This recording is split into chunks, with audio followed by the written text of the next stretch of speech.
दोस्तों स्वागत है आपका बिहार न्यूज़ में। दोस्तों मैं हूं फिरदौस गनी और आप देख रहे हैं केडीवी लाइव। दोस्तों आज हो चुका है 9 फरवरी 2023। तो आज की बिहार की टॉप न्यूज़ लेकर आए हैं आपके लिए। दोस्तों वीडियो शुरू करने से पहले आपको बता दूं कि अगर आप नए आए हैं इस चैनल पर तो फिर चैनल को सब्सक्राइब करके बेल आइकन को प्रेस कर दीजिए। साथ ही आपको बता दूँ कि अगर आपका कोई बिजनेस है और अपने बिजनेस को प्रमोट करना चाहते हैं केडीवी लाइव के माध्यम से, तो आप इस नंबर पर संपर्क करें और अपने बिजनेस को प्रमोट करें, दूसरे लोगों तक आप अपने बिजनेस को फैलाएं जिससे आपके बिजनेस में ग्रोथ होगी। तो आप अभी इस नंबर पर संपर्क करें और अपने बिजनेस को केडीवी लाइव के माध्यम से प्रचार करें। तो चलिए फिर शुरू करते हैं आज की पूरे बिहार की टॉप न्यूज़। दोस्तों आज बिहार न्यूज़ में सबसे पहले बात करते हैं कि आप एटीएम मशीन पर पैसे निकालने के लिए जाते हैं तो फिर एटीएम कार्ड डाल करके खड़े नोट यानी कि करेंसी बाहर निकलते हैं, मगर अब एटीएम से सिर्फ करेंसी नोट ही नहीं बल्कि सिक्के यानी कि कॉइन भी बाहर निकलेंगे।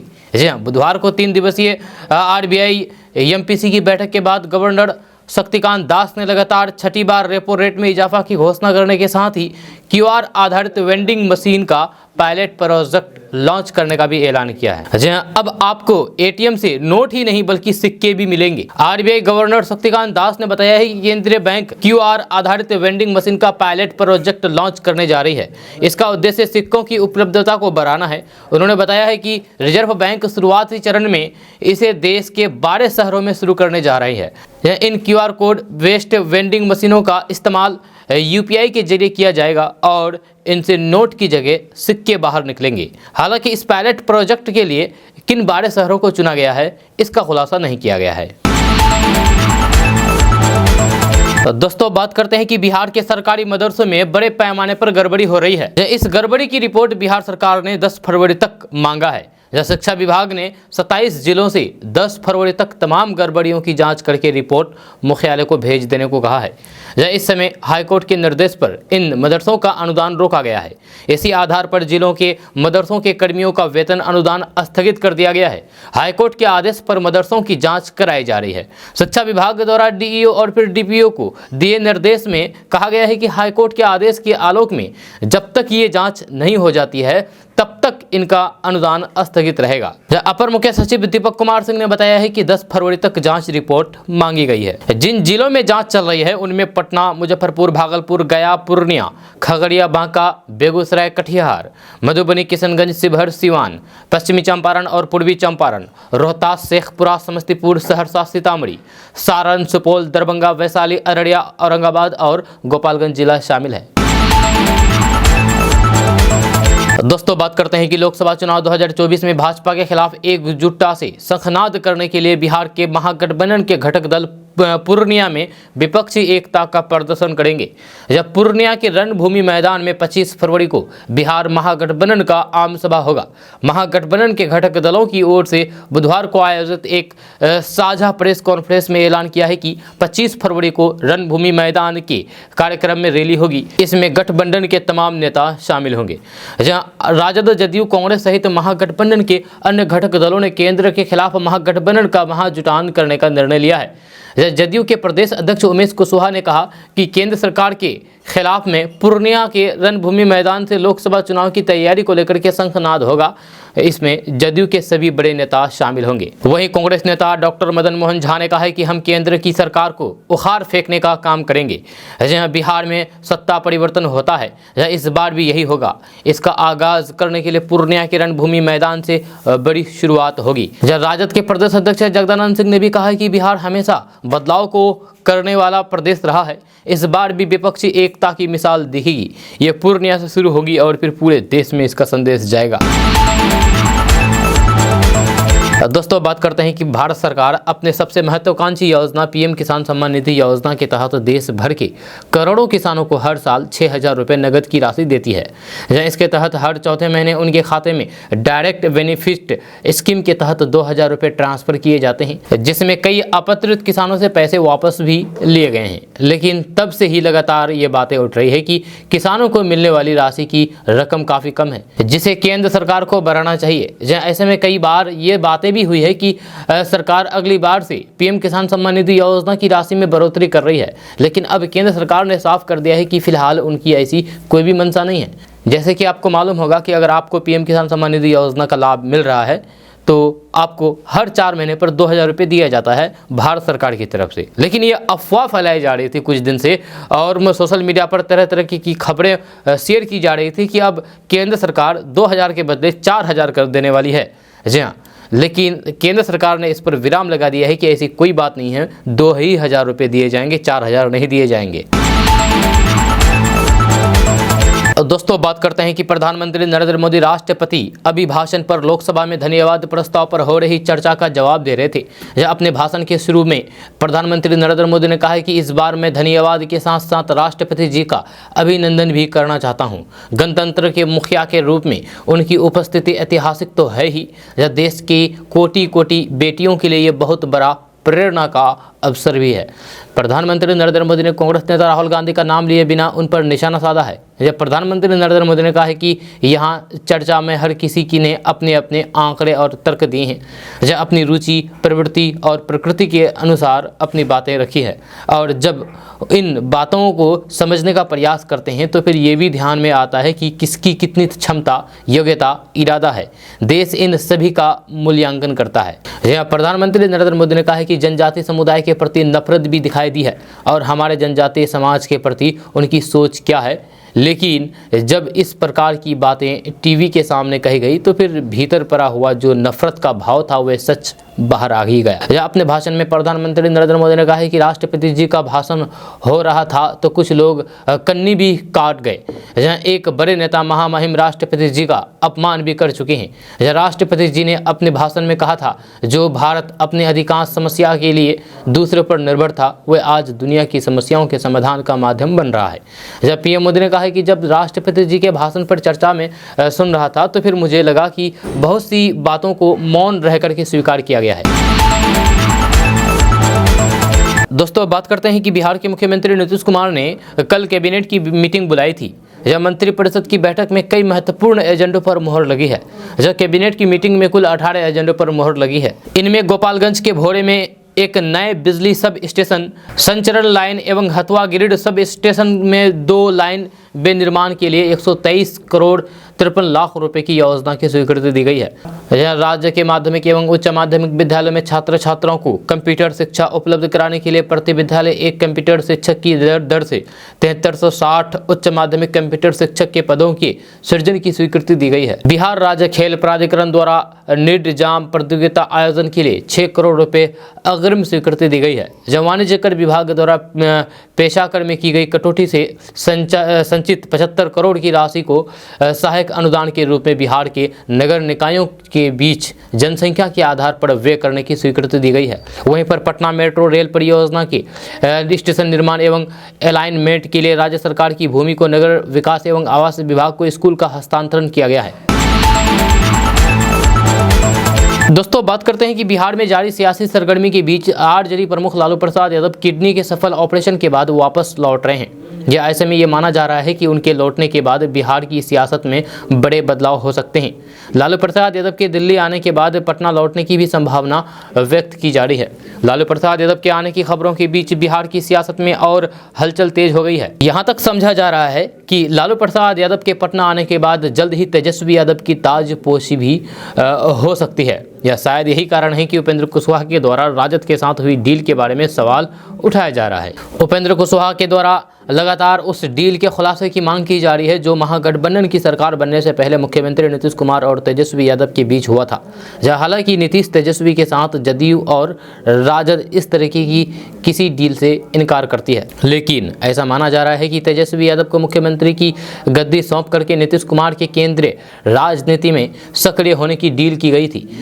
इसको लेकर के नीतीश कुमार ने कई बार सार्वजनिक मंच से संकेत दे चुके हैं। नीतीश कुमार बार बार ये कहते रहे हैं कि उन्होंने बिहार की काफ़ी सेवा की है और अब आगे तेजस्वी को ही करना है। पर 2025 के बिहार विधानसभा चुनाव में तेजस्वी यादव के नेतृत्व करने की नीतीश की घोषणा के बाद से जदयू में अंदर ही अंदर घमासान मचा हुआ है। हालांकि अभी कोई भी नेता सार्वजनिक रूप से कुछ नहीं बोल रहे हैं। इस बीच राजद के नेता 2025 तक इंतजार करने के मूड में नहीं है। यही वजह है कि जगदानंद सिंह और सुधाकर सिंह के साथ ही प्रोफेसर चंद्रशेखर एवं अन्य नेताओं के द्वारा तरह तरह का बयान देकर के माहौल को गर्म किया जा रहा है। इन बयानों पर नीतीश कुमार और जदयू भले ही आक्रामक नहीं हो पा रही हो, लेकिन उन्हें एहसास जरूर कर दे रही है। जहाँ अंदर ही अंदर वे लोग भी अपने गुस्से को पाले हुए हैं। हालांकि ये गुस्सा कब फूट पड़ता है ये कहना मुश्किल है।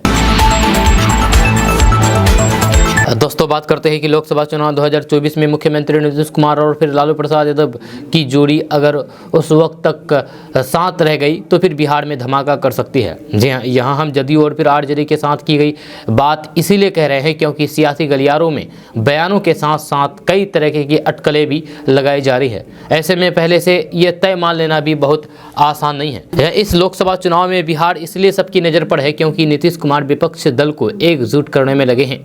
महागठबंधन सरकार के पास दो ऐसे हथियार हैं जिससे वे चुनौती देगी। अगर जोड़ी कामयाब हो गई तो फिर भारतीय जनता पार्टी को आउट होना पड़ेगा।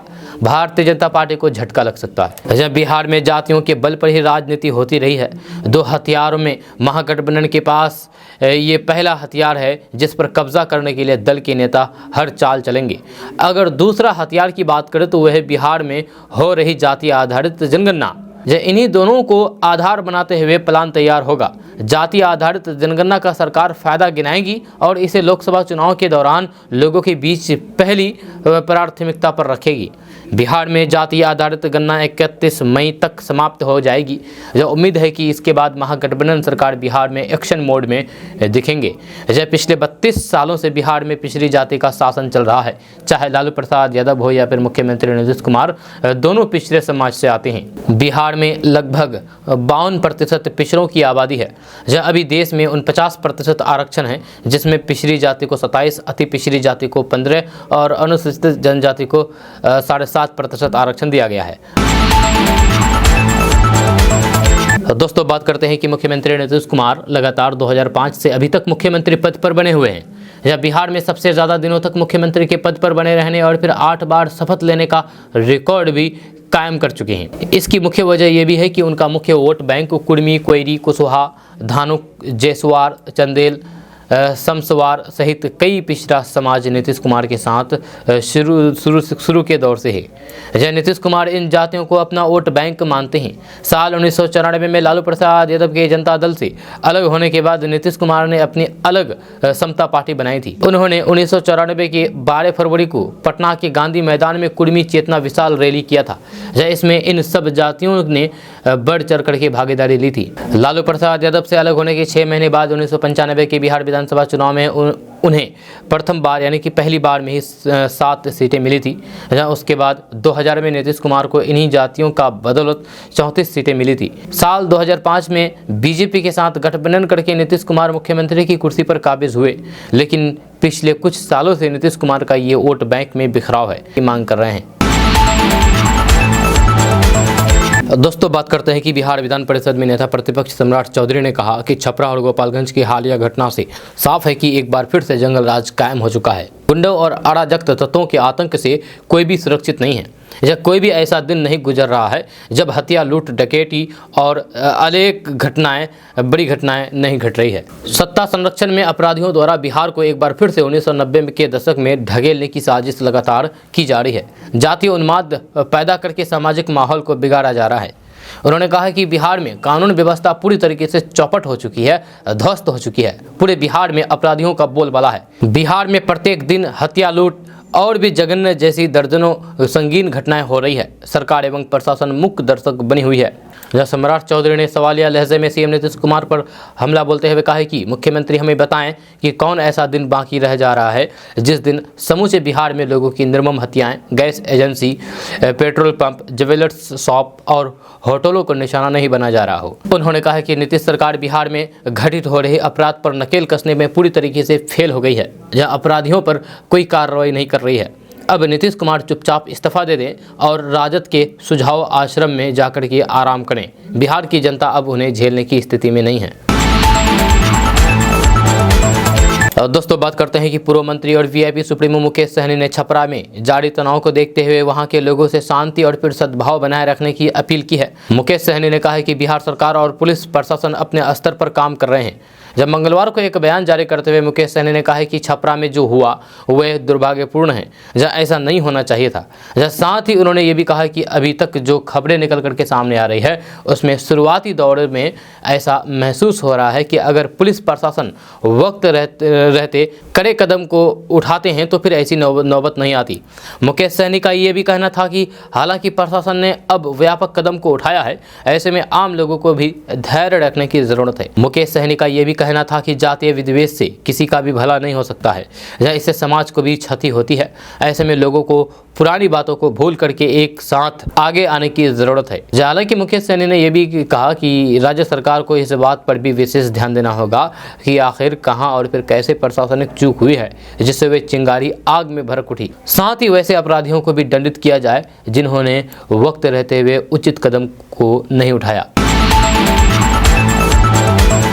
दोस्तों, बात करते हैं कि शिक्षा विभाग में अनुसूचित जाति और अनुसूचित जनजाति छात्रवृत्ति योजना में आवेदन के लिए तारीख में बदलाव कर दिया है।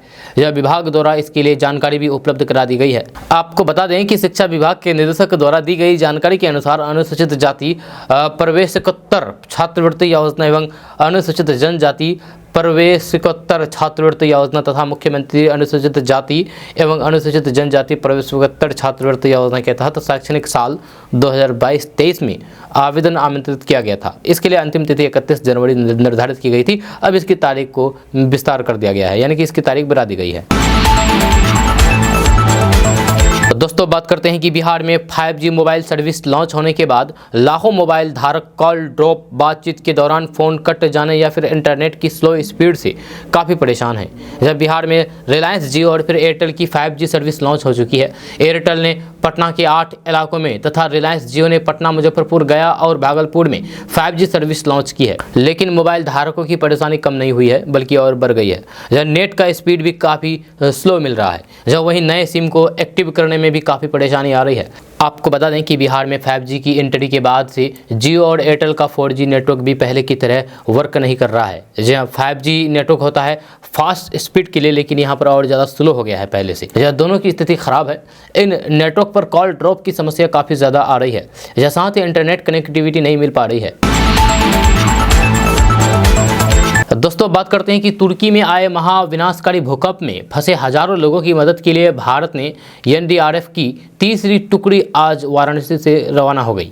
जब वाराणसी की लाल बहादुर शास्त्री अंतर्राष्ट्रीय हवाई अड्डे से 11 NDRF की 51 सदस्यीय टीम अपने राहत बचाव के सभी साजो सामान के साथ एयरपोर्ट के विमान में सवार होकर के गाजियाबाद के हिंडन एयरपोर्ट के लिए रवाना हो गई। टीम को लीड करने वाले 51 सदस्य टीम की 11 NDRF के डिप्टी कमांडेंट अभिषेक कुमार राय ने बताया है कि जिस तरीके से टर्की में आए भूकंप के बाद सभी देश मदद के लिए आगे बढ़ रहे हैं, उसी कड़ी में भारत से भी ये तीसरी NDRF की टीम यानी कि 11 NDRF अपने 51 सदस्यों के साथ रवाना हो रही है, जिसमें 2 डॉग स्क्वाड और कम्युनिकेशन के सेटअप हैं जो इमरजेंसी में काम आते हैं, और राहत बचाव के भी सभी साजो सामान लेकर के वहाँ रवाना हो गए हैं।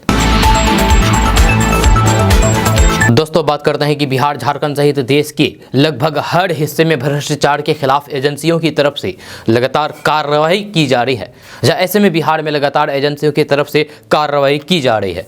जब बिहार के विधान परिषद के सदस्य और फिर जदयू नेता राधा चरण शाह के ठिकानों पर भी IT की तरफ से रेड की गई है। आपको बता दूं कि बिहार विधान परिषद के सदस्य और फिर जदयू नेता राधा चरण सिंह के आरा, पटना से लेकर के दिल्ली तक के कई ठिकानों पर मंगलवार को आयकर विभाग की टीम ने छापेमारी की। आपको बता दूं कि इस छापेमारी में आयकर विभाग की टीम ने भोजपुर में राधा चरण शाह के ठिकानों से भारी मात्रा में नकदी और सोने चांदी मिले हैं।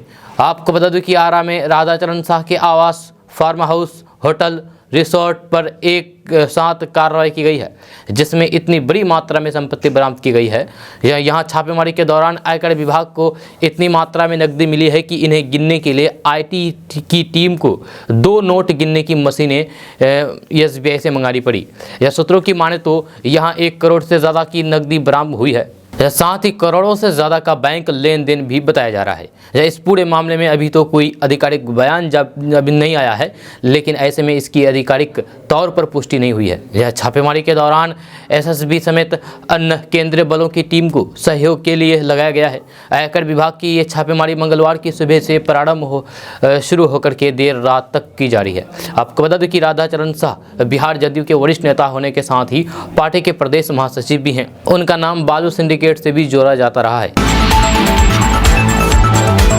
दोस्तों, बात करते हैं कि नीतीश कुमार के जनता दरबार में एक व्यक्ति ने अपने घर की बिजली बिल हजारों में आने की शिकायत की थी। इस पर मुख्यमंत्री नीतीश कुमार ने क्लास लगा दी थी। इसके बाद से विभाग एक्शन मोड में आ गया है। अब NBPDCL की ओर से शहर में स्मार्ट प्रीपेड मीटर लगाने का काम जारी है। हालांकि नए मीटर को लेकर के उपभोक्ताओं के बीच असमंजस्य की स्थिति है, जहां उसे दूर करने के लिए विशेष शिविर लगाया जाएगा। खास करके बिजली बिल विवाद और बकाया को लेकर के उपभोक्ता परेशान है। दर्जनों ऐसे यूजर हैं जो स्मार्ट प्रीपेड मीटर लगने के बाद भी परेशानियों का सामना कर रहे हैं। दोस्तों, बात करते हैं कि नरेंद्र मोदी बुधवार को लोकसभा में एक विशेष नीली जैकेट में दिखाई दिए। खास बात यह है कि प्रधानमंत्री नरेंद्र मोदी की ये जैकेट कपड़े से नहीं बल्कि 28 प्लास्टिक की बोतलों को रिसाइल करके बनाई गई है। जब प्रधानमंत्री की ये जैकेट सदन में लोगों का ध्यान आकर्षित करती दिखी। इस संबंध में केंद्रीय स्वास्थ्य मंत्री डॉक्टर मनसुख मंडाविया ने ट्वीट करके बताया है कि प्रधानमंत्री नरेंद्र मोदी ने प्लास्टिक की बोतलों को रिसाइकिल करके बनाई गई जैकेट पहन करके संसद में आए। जब पर्यावरण संरक्षण के प्रति ये सभी के लिए बड़ा संदेश है। आपको बता दूं कि प्रधानमंत्री नरेंद्र मोदी को ये खास जैकेट सोमवार को बेंगलुरु में इंडिया एनर्जी वीक के दौरान इंडियन ऑयल कॉरपोरेशन द्वारा भेंट की गई है। इस जैकेट को 28 बोतलों को रिसाइकिल करके बनाया गया है। दोस्तों, बात करते हैं कि राजधानी पटना में आज से बेली रोड से अटल पथ जाने की तरफ जाने वाले ट्रैफिक को बंद कर दिया जाएगा। आपको बता दूं कि लोहिया एलिवेटेड परियोजना की वजह से ट्रैफिक में बदलाव किया गया है। इस प्रोजेक्ट को पूरा करने के लिए विश्वस्तरीय भवन के मुख्य द्वार के सामने से अटल पथ फ्लाईओवर के नीचे तक नाले का निर्माण होना है, जिसके लिए 6 से 8 मीटर चौड़ी जगह की ज़रूरत है, जिस वजह से आज से बेली रोड और फिर अटल पथ की तरफ जाने वाला ट्रैफिक प्रभावित रहेगा। जब पटना DM कार्यालय से नया ट्रैफिक प्लान दिया गया है, जिसके अनुसार अब बेली रोड से अटल पथ की तरफ कोई एंट्री नहीं होगी। दोस्तों, बात करेंगे कि बिहार के नालंदा जिले के सारे थाना क्षेत्र के गिलानी गांव से एक हैरान कर देने वाला मामला सामने आया है, जहां एक प्राइवेट स्कूल में गुरु शिष्य का रिश्ता तार-तार कर देने का मामला सामने आया है। इधर पूरे मामले का वीडियो बना करके ग्रामीणों ने सोशल मीडिया पर वायरल कर दिया, जिसकी वजह से ये गांव चर्चा का विषय बन गया है। दरअसल बताया जाता है कि ग्रामीणों को भनक लगी कि स्कूल के एक बंद कमरे में शिक्षक द्वारा शिष्य के साथ रंग रलियां मना रहा है, जिसके बाद ग्रामीणों ने गुरु की पकड़ करके जम करके धुनाई कर दी। घटना के बारे में बताया जाता है कि गिलानी गांव निवासी अभिषेक कुमार, जो कि गिलानी गांव में ही प्राइवेट स्कूल खोल करके छात्र छात्राओं को पढ़ाने का काम करता था, जहां मंगलवार को अकेले में एक शिष्या के साथ रंग रलियां मना रहा था। इसकी भनक लगते ही ग्रामीणों ने शिक्षक को पकड़ करके जम करके धुनाई कर दी। इसके बाद ग्रामीणों ने गुरु और शिष्य की वहीं पर शादी रचा दी। दोस्तों, बात करते हैं कि बिहार में आए दिन शातिर नए तरीके से चोरी कर रहे हैं। आपको बता दूं कि भागलपुर जिले के 0 माइल चौक पर ठगों ने पहले तो कार ड्राइवर को उसके इंजन से मोबिल लीक होने की बात कही, लेकिन जब इससे बात नहीं बनी तो फिर थोड़ी दूर बढ़ने पर शातिरों ने बॉनेट से धुआं निकालने की बात कही। ये सुनकर के जैसे ही कार ड्राइवर और फिर अधिकारी कार से उतरे हैं, वैसे ही कार की सीट पर रखे लैपटॉप सहित बैग लेकर के फरार हो गए, जिसकी जानकारी मिलने के बाद 0 माइल पुलिस हरकत में आई, जिसके बाद इलाके में लगे CCTV कैमरेज के फुटेज खंगाले गए, जिसमें देखा गया है कि किस तरीके से शातिरों ने लैपटॉप लेकर के फरार हुए हैं। दोस्तों, बात करते हैं कि बिहार में BPSC, BSSC या फिर कोई परीक्षा हो, नकल रोकने की पूरी कोशिश की जाती है। इसके बावजूद भी कई बार पेपर लीक जैसी खबरें आती है। इन्हीं सारी गड़बड़ियों को रोकने के लिए बिहार बोर्ड ने मैट्रिक की परीक्षा में एंट्री के समय को लेकर के बदलाव किया है। जब परीक्षार्थियों को परीक्षा शुरू होने के आधे घंटे यानी कि 30 मिनट पहले प्रवेश मिलेगा। इसका मतलब साफ है कि अब आपको घर से पहले निकलना होगा ताकि समय से परीक्षा केंद्र पर पहुंच सके और आपको एंट्री मिल सके। लिए समय में बदलाव की जानकारी बिहार बोर्ड की ओर से केंद्रीय अधीक्षकों, स्टैटिक मजिस्ट्रेट, दंडाधिकारी, वीक्षक, जिलाधिकारी, जिला शिक्षा पदाधिकारी, जिला कार्यक्रम पदाधिकारी को दी गई है। जब पहली पाली की परीक्षा का समय 9:30 बजे है, यानी कि परीक्षा केंद्र में एंट्री 9 बजे तक ही मिलेगी। दूसरी पाली की परीक्षा का समय 1:45 तक है। इसमें परीक्षार्थी को 1:15 तक ही प्रवेश मिलेगा। आपको बता दूं कि इस बार मैट्रिक की परीक्षा 14 से 22 फरवरी तक होना है। इंटर की तरह ही मैट्रिक में भी केंद्र में प्रवेश के लिए परीक्षा शुरू होने के 10 मिनट पूर्व तक का समय निर्धारित था। कहा जा रहा है कि इलेक्ट्रॉनिक उपकरणों की परीक्षा में संभावित दुरुपयोग को रोकने के लिए यह बदलाव किया गया है। इंटर की परीक्षा में इसी साल कई जिलों से प्रश्न पत्र वायरल होने की खबर सामने आई थी। जहां अभी कुछ दिन पहले बिहार बोर्ड इंटर की परीक्षा हुई थी। जहां कई सेंटर से ये खबर सामने आई थी कि देरी से पहुंचने पर परीक्षार्थियों को परीक्षा देने से रोक दिया गया था। जहां परीक्षार्थियों ने नालंदा समेत कई जिलों में बवाल भी किया था। जब वहीं पुलिस के साथ नोकझोंक तो कहीं गेट फांस करके छात्रों के घुसने की तस्वीर भी आई थी। दोस्तों, बात करते हैं कि लोकसभा चुनाव 2024 को लेकर के अभी से ही तैयारियां शुरू हो गई है। जब सत्ताधारी बीजेपी ने एक बार फिर से जीत के लिए कार्यकर्ताओं में जोश भर रही है, जहां वही कांग्रेस भी जमीन पर काम कर रही है। जहां इस बीच एक ताज़ा सर्वे सामने आया है जिससे पता चलता है कि बीजेपी को लोकसभा चुनाव में कांग्रेस के अलावा अन्य दलों से कड़ी टक्कर मिलने वाली है। यह आंकड़े ये गवाही दे रही है। इंडिया टुडे और फिर सी वोटर के ताज़ा सर्वे में सभी पार्टियों के वोट शेयर पर नजर डालें तो फिर बीजेपी के मुकाबले कांग्रेस तो काफ़ी पीछे हैं, लेकिन अन्य दलों को देखें तो फिर ये बीजेपी के बराबर पहुंच रहे हैं। यह सर्वे में कुल वोटों का 22% कांग्रेस को मिलता दिखाई दिया है, तो फिर वहीं 39% वोट बीजेपी और अन्य खाते में जा रही है। हालांकि पिछले आम चुनाव के मुकाबले बीजेपी का वोट प्रतिशत बढ़ा है, लेकिन वोटों के शेयर में उतार चढ़ाव किस तरीके से फायदा या फिर नुकसान पहुंचा सकता है, इसे बीजेपी से बेहतर कौन जान सकता है। 2014 में बीजेपी के वोट शेयरों में बढ़ोतरी ने पार्टी को एक झटके में सत्ता में पहुंचा दिया था, जबकि 5 साल पहले 2009 में 200 के ऊपर सीट पाने वाली कांग्रेस अर्श से फर्श पर पहुंच गई थी। तो दोस्तों, बात करते हैं कि भारत के केरल से पैदल हज करने के लिए निकले सिहाब चत्तूर को पाकिस्तान का वीजा मिल गया है। जब पाकिस्तान में प्रवेश करने की अनुमति मिल गई है और मंगलवार को वे वाघा अटारी सीमा से अटारी बॉर्डर से पाकिस्तान में दाखिल हुए हैं। इससे पहले पाकिस्तान की अदालत ने भारतीय नागरिक को वीजा देने से इनकार कर दिया था। वाघा अटारी सीमा पर भारतीय नागरिक सिहाब का स्वागत पाकिस्तानी सुप्रीम कोर्ट में याचिका दाखिल करने वाले इम्तियाज राशिद कुरैशी ने किया है। जब कुरैशी ने पीटीआई को बताया है कि साहिब अपनी पैदल मक्का यात्रा के लिए वीज़ा मिलने से बहुत खुश हैं। उन्होंने कहा कि वे अपने साथ प्यार, दोस्ती और भाईचारे का संदेश लेकर के आए हैं। उन्होंने कहा कि वे साहिब के सम्मान में लाहौर हाईकोर्ट परिसर में एक आयोजन करना चाहते थे, लेकिन सुरक्षा कारणों से ऐसा नहीं हो सका। केरल के रहने वाले सिहाब चत्तूर ने अपनी पैदल हज यात्रा के तहत अपने घर से वाघा सीमा तक करीब 3000 किलोमीटर की लंबी यात्रा अक्टूबर 2022 में शुरू की, लेकिन वीज़ा नहीं होने के कारण वाघा सीमा पर पाकिस्तान के अधिकारियों ने रोक लगा दिया। सिहाब ने अपनी हज यात्रा का हवाला देते हुए पाकिस्तान अधिकारियों से वीज़ा देने का अनुरोध किया और अंत में यह मामला सुप्रीम कोर्ट पहुंचा, जिसने हज के लिए सिहाब चत्तूर को वीज़ा देने को कहा। दोस्तों, बात करते हैं कि बिहार के अंदर आए दिन किसी न किसी शिकायतों की सुनवाई हाई कोर्ट में चलती रहती है। हालांकि पिछले कुछ दिनों से ये सुनवाई ऑनलाइन माध्यम से ही की जा रही थी, जिसके बाद अब पटना हाई कोर्ट ने बड़ा फैसला लिया है। पटना हाई कोर्ट में फिजिकल सुनवाई को लेकर के डेट जारी कर दी है। मिली जानकारी के अनुसार आगामी 10 फरवरी से पटना हाई कोर्ट में कामकाज फिजिकल हो जाएगा। अब तक शुक्रवार को हाई कोर्ट में केस ऊपर भड़ जो सुनवाई होती थी, लेकिन अब हर रोज फिजिकल सुनवाई होगी।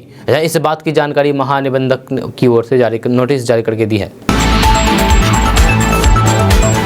दोस्तों, बात करते हैं कि नवादा में कुव्यवस्था का आलम अस्पतालों में देखने को मिल रही है। यह तस्वीरें बिहार के नवादा के रजौली थाना क्षेत्र के रजौली अस्पताल का ही है, जहां अनुमंडलीय अस्पताल में कुव्यवस्था का आलम पूरी तरह देखने को मिला है। जहां महिला की बांध्यकरण के बाद जमीन पर ही लेटा करके छोड़ दिया गया है और कोई व्यवस्था सुविधा मरीज और फिर मरीज के परिवार वालों को नहीं मिला है। आलम तो यह है कि डॉक्टर भी ड्यूटी से फरार है। आपको बता दूं कि पूरा मामला मंगलवार का है, जहाँ 25 लोगों का बांध्यकरण का ऑपरेशन ऑपरेशन किया गया था, जिसमें 12 महिलाओं को जमीन पर ही लटा दिया गया और मरीजों को जमीन पर ही रात गुजारना पड़ा और बचे हुए मरीजों को बेड भी उपलब्ध नहीं कराया गया। मंगलवार को 8 बजे से डॉक्टर सतीश कुमार चंद्र की ड्यूटी थी, लेकिन वे ड्यूटी में नहीं पहुंचे। आलम तो ये हुआ है कि मरीज अस्पताल में उपस्थित एएनएम को खूब खरी खोटी सुनाना शुरू कर दिया, जिसके बाद किसी स्वास्थ्य कर्मी महिलाओं के द्वारा मॉर्निंग में ड्यूटी करने वाले डॉक्टर श्याम नंदन से संपर्क किया गया और उन्हें पूरी जानकारी दी गई, जिसके बाद मदद के तौर पर डॉक्टर श्याम नंदन ने बिना ड्यूटी रहे वह अस्पताल पहुंचे और फिर मरीजों की सेवा किया। दोस्तों, बात करते हैं कि अगर आप भी प्रधानमंत्री किसान सम्मान निधि योजना के लाभार्थी हैं तो फिर यह खबर आपके लिए बहुत ज़रूरी है, क्योंकि अब सरकार ने योजना में पारदर्शिता लाने के लिए राशन कार्ड अपडेट करना भी अनिवार्य कर दिया गया है। यदि किसी किसान ने राशन कार्ड की जानकारी पीएम किसान सम्मान निधि योजना के रजिस्ट्रेशन में नहीं दी तो फिर हो सकता है कि उसे भी स्कीम के लाभ से वंचित कर दिया जाए। इससे पहले सरकार ने ई-केवाईसी और फिर भूले का सत्यापन करना अनिवार्य कर दिया था, जिसे पूरा न कराने के चक्कर में करोड़ों किसानों को पीएम किसान सम्मान निधि योजना से वंचित कर दिया गया था। जी हाँ, दरअसल प्रधानमंत्री किसान सम्मान निधि योजना सरकार की महत्वाकांक्षी योजना है, लेकिन अब इसमें भी फर्जीवाड़े की बू आने लगी है, जिसके चलते विभाग आए दिन स्कीम के रजिस्ट्रेशन में कुछ न कुछ बदलाव ला रहा है ताकि पात्र किसानों को योजना का लाभ मिल सके। जब सबसे पहले सरकार ने ई-केवाईसी शुरू की है, इसके भूले का सत्यापन करना अनिवार्य कर दिया गया है। इसके बाद राशन कार्ड को अपडेट करना अनिवार्य कर दिया गया है। बताया जा रहा है कि 13वीं किस्त से पहले ये नियम लागू कर दिया गया है, इसीलिए सभी पात्र किसान रजिस्ट्रेशन में राशन कार्ड भी अपडेट कर दें, नहीं तो फिर आपको 13वीं किस्त का पैसा नहीं मिलेगा। दोस्तों, बात करते हैं कि जिस तरीके से राहुल गांधी ने संसद में अपने भाषण के दौरान प्रधानमंत्री नरेंद्र मोदी पर कई आरोप लगाए हैं, उसके बाद भाजपा सांसद निशिकांत दुबे ने बुधवार को लोकसभा स्पीकर को पत्र लेकर के राहुल गांधी के खिलाफ विशेष अधिकार के हनन का नोटिस दिया है। निशिकांत दुबे ने अपने पत्र में लिखा है कि राहुल गांधी ने प्रधानमंत्री नरेंद्र मोदी के खिलाफ निराधार आरोप लगाए हैं, उनके खिलाफ आपत्तिजनक टिप्पणी की है। राहुल गांधी ने जो भी आरोप लगाए हैं उनके समर्थन में उनके पास कोई सबूत नहीं है। कुछ बयान जो राहुल ने दिए हैं उसे बाद में रिकॉर्ड से हटा दिया गया है। निशिकांत दुबे ने कहा है कि राहुल गांधी ने जो आरोप लगाए हैं वह भ्रामक है, आपत्तिजनक है, अभद्र है और फिर असंसदीय है, अशोभनीय है और फिर संसद और प्रधानमंत्री के पद के अमर्यादित है। इस तरह के बयान देने के बाद राहुल गांधी को अपने बयान के पक्ष में दस्तावेज जमा करने थे, लेकिन उन्होंने अभी तक ऐसा नहीं किया है। मैं अपील करता हूं कि आप राहुल गांधी के खिलाफ तत्काल कार्रवाई करें और उनके खिलाफ सदन की अवमानना का विशेष अधिकार का नोटिस दें। आपको बता दूं कि राहुल गांधी के बयान पर काफी विवाद हुआ था, जहां उनके बयान पर पलटवार करते हुए कानून मंत्री किरण रिजिजू ने सदन में कहा कि वह पीएम मोदी के खिलाफ इस तरह के आरोप ना लगाएं। राहुल गांधी ने सदन में कुछ तस्वीरें भी दिखाई है जिसकी सभापति ने इजाजत नहीं दी थी। यह लोकसभा के स्पीकर ओम बिरला ने कहा कि अगर आप पोस्टर दिखाते हैं तो फिर भाजपा आपको राजस्थान के मुख्यमंत्री का अडानी के साथ तस्वीर दिखाएगी। संसद इस तरीके की चीजों के लिए नहीं है। दोस्तों, बात करते हैं कि लंबे समय से सरकारी नौकरी का इंतजार कर रहे उम्मीदवारों के लिए सुनहरा मौका है। जी हां, दरअसल पटना हाईकोर्ट में सहायक ग्रुप बी के लिए आवेदन शुरू की गई है। जब पटना हाईकोर्ट में सहायक ग्रुप बी के 550 पदों पर नियुक्ति होगी। सोमवार को इसकी अधिसूचना जारी कर दी गई है। आवेदन प्रक्रिया सोमवार से शुरू हो चुकी है। अभ्यर्थी को हाईकोर्ट की वेबसाइट patnahighcourt.gov.in पर जाकर के ऑनलाइन आवेदन करना होगा। आवेदन करने की आखिरी तारीख 7 मार्च है। प्रारंभिक परीक्षा 30 अप्रैल को होगी। इसमें 189 सीटें लड़कियों के लिए रिजर्व है। इस पद के लिए आयु सीमा 18 से 37 साल तय की गई है। इसकी परीक्षा 15 शहरों में 4 चरणों में होगी। इसके बाद लिखित परीक्षा होगी। लिखित परीक्षा में सफल उम्मीदवारों को कंप्यूटर टेस्ट से गुजरना होगा। इसके बाद इंटरव्यू होगा। दोस्तों, बात करते हैं कि मुजफ्फरपुर में बुधवार को एक महिला सिपाही ने जहर खाकर के अपनी जान दे दी। नालंदा जिले के दीपपुर थाना क्षेत्र के निवासी नेहा भारती ने आत्महत्या करने से पहले अपनी सुसाइड नोट में लिखा है कि थानाध्यक्ष हरेंद्र तिवारी से छुट्टी मांगने पर एक तो छुट्टी नहीं मिल रही है, ऊपर से नौकरी फंसाने की धमकी दे रही है। नेहा मुजफ्फरपुर जिले के बेला थाने में कार्यरत है, जहाँ फिलहाल उसका इलाज SKMCH में चल रहा है, जहां उसकी स्थिति गंभीर बनी हुई है। जहां घटना की सूचना मिलने पर नेहा का छोटा भाई निशांत SKMCH पहुंचा। निशांत का कहना है कि कुछ दिनों से उनकी मां की तबीयत खराब चल रही है। मां से मिलने के लिए वह छुट्टी लेना चाहती थी। बीमार मां कई बार उसे देखने के लिए नेहा को घर आने के लिए कह रही थी, लेकिन थानाध्यक्ष हरेंद्र तिवारी के द्वारा नेहा को छुट्टी नहीं दी जा रही थी। यह पिछले 10 दिनों से नेहा रोज छुट्टी के लिए थाना अध्यक्ष से अनुरोध कर रही थी, लेकिन थाना अध्यक्ष उसकी कोई बात नहीं सुनी थी। अब दोस्तों बात करते हैं कि जदयू के वरिष्ठ नेता उपेंद्र कुशवाहा के द्वारा तेजस्वी यादव का नेतृत्व कभी भी स्वीकार नहीं किए जाने के ऐलान के बाद सियासत गर्मा गई है। जब उपेंद्र कुशवाहा के बयान पर पलटवार करते हुए राजद ने साफ कर दिया है कि तेजस्वी यादव को पहले भी बिहार की जनता अपना मुख्यमंत्री मान चुकी है। दरअसल मुख्यमंत्री नीतीश कुमार घोषणा कर चुके हैं कि बिहार की महागठबंधन में 2025 का चुनाव तेजस्वी के चेहरे के साथ लड़ा जाएगा, जिसको लेकर के आज उपेंद्र कुशवाहा ने खुल करके अपनी नाराजगी जाहिर की है। जब वहीं उपेंद्र कुशवाहा को जवाब देते हुए राजद प्रवक्ता मृत्युंजय तिवारी ने कहा कि महागठबंधन में तेजस्वी यादव पहले से ही मुख्यमंत्री पद के लिए नेता घोषित हैं। ये नई बात नहीं है, अभी सिर्फ स्थिति ऐसी बनी है कि नीतीश कुमार को मुख्यमंत्री बनाया गया है। उन्होंने कहा कि जहां तक बिहार की जनता के बीच तेजस्वी की स्वीकार्यता का सवाल है, तो फिर 2020 के चुनाव में भी सभी ने देखा है कि जनता ने उनके नेतृत्व को किस प्रकार से स्वीकार किया था और राजद को सबसे बड़ी पार्टी बनाया था। मृत्युंजय तिवारी ने उपेंद्र कुशवाहा को चेतावनी देते हुए कहा है कि सभी को पता है कि वे किसके इशारे पर महागठबंधन के खिलाफ अनाप शनाप बोल रहे हैं। उपेंद्र कुशवाहा के लिए हम लोग इतना ही कहना चाहेंगे कि अभी वह महागठबंधन में हैं। ऐसे में महागठबंधन की नाव पर सवार होकर के उसी नाव में छेद नहीं करें, वरना उनके खिलाफ कार्रवाई किए जाने की मांग की जाएगी। आपको बता दूं कि उपेंद्र कुशवाहा लगातार मुख्यमंत्री नीतीश कुमार और फिर जदयू के शीर्ष नेतृत्व के खिलाफ एक के बाद एक आरोप लगाते रहे हैं। जब वहीं अब उपेंद्र कुशवाहा ने तेजस्वी यादव के खिलाफ भी मोर्चा खोल दिया है। जब बुधवार को उन्होंने साफ कर दिया है कि उन्हें किसी भी सूरत में तेजस्वी यादव का नेतृत्व कभी भी स्वीकार नहीं होगा। दोस्तों आज का न्यूज़ बस यहाँ तक। कैसा लगा नीचे कमेंट बॉक्स में कमेंट करके ज़रूर बताइएगा। अगर आप इसके बारे में कुछ कहना चाहते हैं तो फिर नीचे कमेंट बॉक्स में कमेंट करके कह सकते हैं। साथ ही अगर आप हमारे चैनल पर केडीबी लाइव पर नए आए हैं तो फिर चैनल को सब्सक्राइब करके बेल आइकन को प्रेस कर दीजिए। अगर आप इस वीडियो को हमारे फेसबुक पेज पर देख रहे हैं केडीबी लाइव पर, तो हमारे फेसबुक पेज को फॉलो कर दीजिए। ऊपर फॉलो बटन दिख रहा होगा, आपको क्लिक करेंगे तो फॉलो हो जाएंगे। तो अभी आप क्लिक कीजिए और फॉलो कर दीजिए। मुझे उम्मीद है कि आप इस पेज को फॉलो कर दिए होंगे। नहीं किए तो अभी कर लीजिए, कर लें तो बहुत बहुत शुक्रिया। तो चलिए मिलते हैं फिर नेक्स्ट वीडियो के साथ। तब तक के लिए जय हिंद, जय बिहार।